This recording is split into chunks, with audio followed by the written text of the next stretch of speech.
Oluvannyuma lwa bannayuganda ab'enjawulo okutandika okutankana ku kiki ekituufu ekyali kisse Sipiika Oulanyah mwe mwali n'abakulembeze, Minisita w'ebyobulamu Dr. Jane Ruth Aceng yavaayo n'alipoota ku lumba olutuufu olwayirusa Oulanyah bwe yali ng'aleeteddwa okukungubagirwa mu Paalamenti Ssabbiiti ewedde. The heart failed, the lungs failed, the liver failed, and the kidney failed.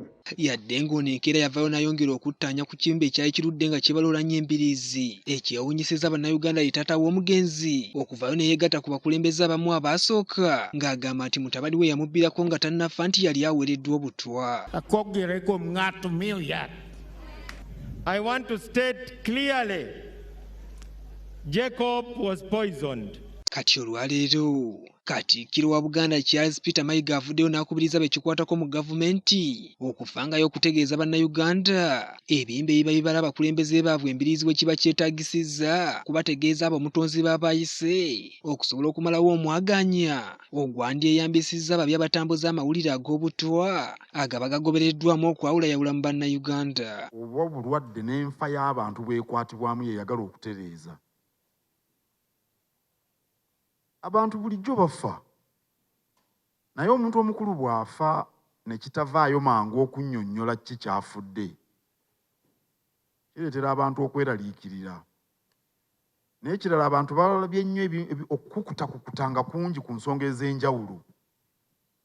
Okukutakukuta okwo kwe kuggyawo obwesige abantu bwe baba nabwo mu bakulembeze. Katikkiro agamba nti si kirungi kukweka bannansi mawulire gakwata ku bakulembeze baabwe kuba bo baba baakutandika okugenoonyeza ku lwabwe, kino oluusi nga kye kibaviirako okutega abeenoonyeza ebyabwe amatu. Kiwabaawo okukukuta singa omuntu abeera alwadde.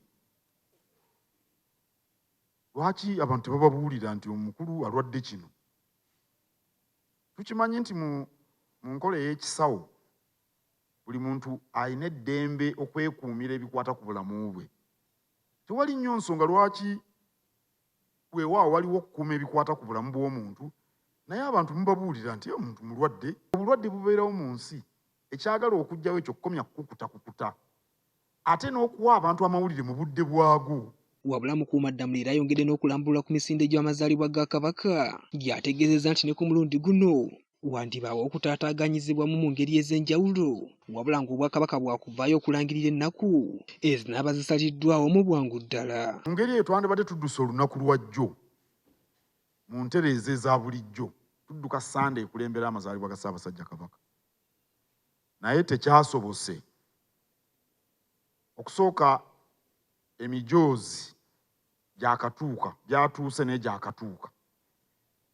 Kale ne tulowooza nti ensi tusaana tugitegeeze era tujja kudda mu nnaku ntono tubabuulire ddi lwe tunadduka. Tusuubira okudduka mu mwezi ogwokutaano. Diisa ni Kyeswa, Dream TV Amakungunte.